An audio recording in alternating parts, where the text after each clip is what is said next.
the lives of those who died. I travelled across the country to the East Coast to find out how one group of victims are being remembered by their local community.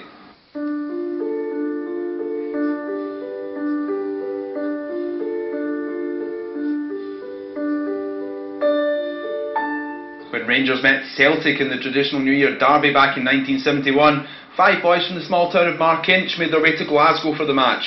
Tragically, none of them made it home, as they were among the 66 who perished so needlessly when Stairway 13 at the old Ibrox Stadium collapsed in the closing minutes of the game.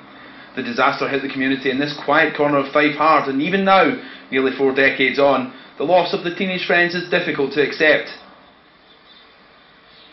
But it's thanks to the efforts of Light Blues supporters around the world that thoughts of Peter Easton, Brian Todd, Ronald Payton, Mason Phillip and Douglas Morrison will always live on.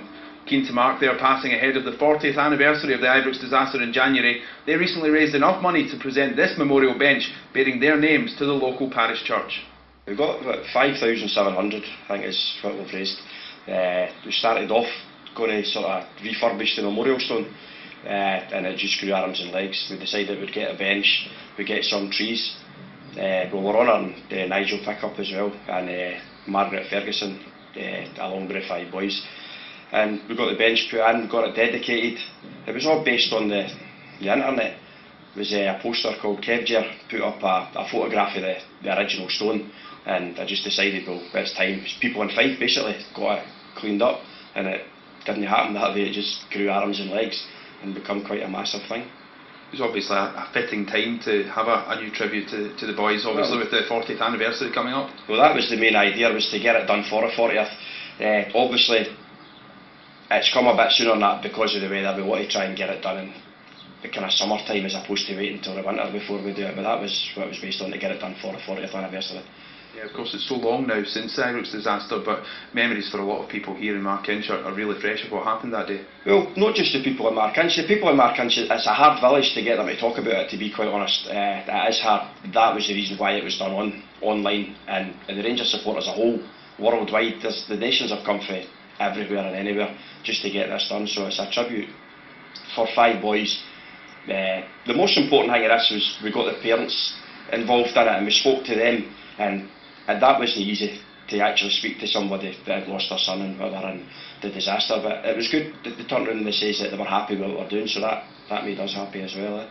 Yeah, as you say, you've raised £5,700 in total so far. You must have been quite overwhelmed with the response you've had, because that's a fantastic amount. Yeah, I think to start with, we were probably talking a couple of £100 to get the stone done, and then as the donations came in, we had a race night, we made about £2,000 in a race night, and we've had donations, as I say, everywhere, so yeah, it was much more than we expected. And of course, this now is a lasting memorial to the 5 lads who are still very much missed by everybody here.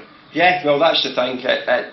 Probably the majority of folk that will probably come to the church nowadays are the older generation anyway, so it's a good thing for them because it happened in their time.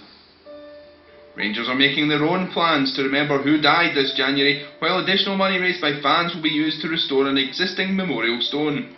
Auchmuty head teacher Alan Pithy feels it's important to keep bearing in mind those who passed away. Clearly there's a huge awareness in the local community of how closely connected the area of Glenrothes and Markinch in particular was with this disaster. However, I discovered that within the school, many of the staff were not only aware of what had taken place 40 years ago with the deaths of these pupils, but had actually grown up with some of these youngsters and knew them as friends, knew them as people that they played with in the street. And that makes it a very, very personal connection, and we're very grateful for the Rangers Sports Association for making us aware of how close to home this disaster is and how relevant it is to our community even in the present day. Yeah, of course, you're marking the pupils with your awards tonight at the ceremony, and it's important, I think, that you do that. It's something that clearly you all feel very strongly about. Well, absolutely. We have a shield, 2 shields being presented tonight, one to a boy, one to a girl, for exceptional service to the school. But perhaps because it's related to a football tragedy, there's also sporting cups will be presented to pupils in house competitions throughout the year. I think it's very appropriate that we mark the 40th anniversary in this way and recognise the fact that it was connected to a sporting disaster, but equally there was this sort of unfulfilled promise of these youngsters, which I think we're recognising through the giving of these shields within the ceremony tonight. Following this month's bench dedication, former Rangers defender Sandy Jardine was invited here to Auchmuty High School, where the boys were all pupils, for their end of term award ceremony. at the event.